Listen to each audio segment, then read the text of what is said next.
But along came a project that I think took some people a bit by surprise, and that was the Wicked Craniums project that released earlier this week.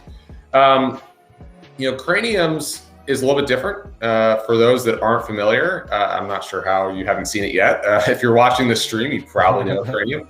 But it's basically skeletons, and the skull is the feature.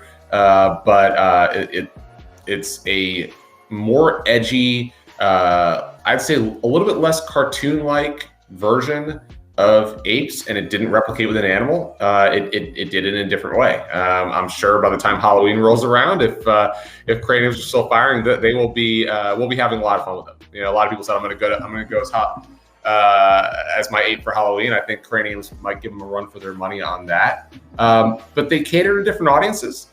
They also dropped it at a really fortunate time. Obviously apes provided a big infusion into the market with the Bored Ape Kennel Club.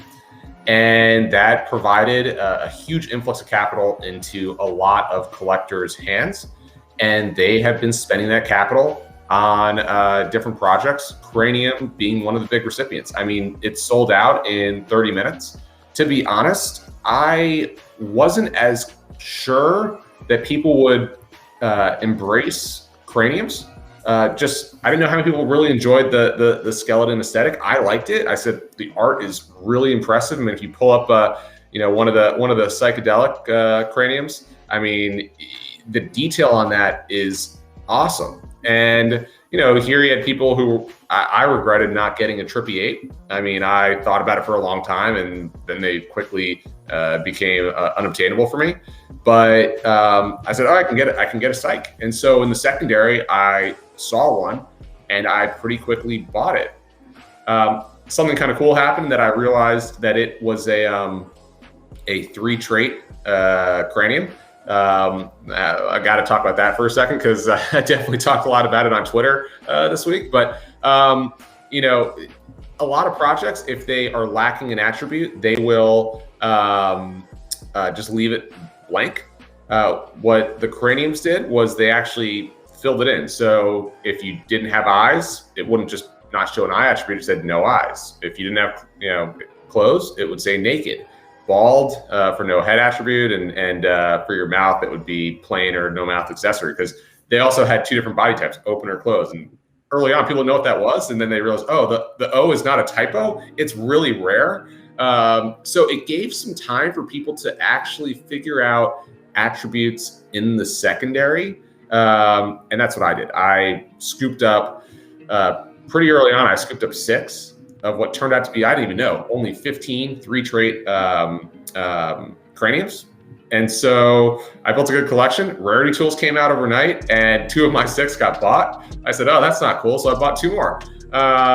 So I built a pretty cool collection, but I didn't go huge. I have a friend who bought over 100, and he's still holding a bunch, but he's had great returns, because even at the floor, these things have done a 5X already. So massive adoption. They're close to, I think, about 2.8 thousand unique holders right now. I'm sure by the end of the weekend we'll eclipse 3K. That's really good diversity for a project. And it's actually sandwiched by the apes in the kennel. Like, it's number 2 on the 7-day trading on OpenSea, which is nuts. I mean, that's incredible for a project that wasn't nearly as buzzed about. And so, look, what did they get right? They got the aesthetic right, and I was not right about this early on. More people than I realized dig the aesthetic. So it's an awesome aesthetic. Everyone really digs it. Number 2, right? They get the community building aspect down. So the Discord, as you've seen grow throughout the week, it's a love fest for Craniums. People are taking it off Discord as well. They're using them as profile pictures.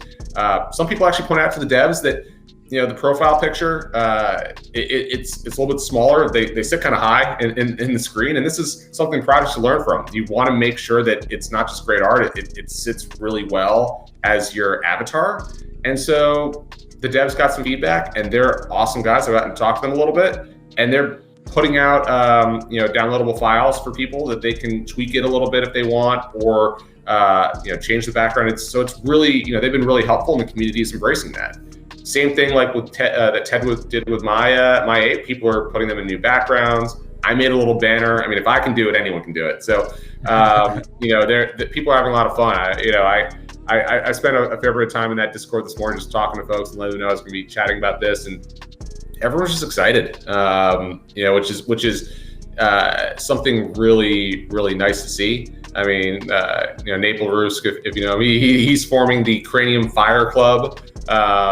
You got people out there who are really embracing the Kings, and really enjoy the Royal vibe. A lot of people really like the thematic matches.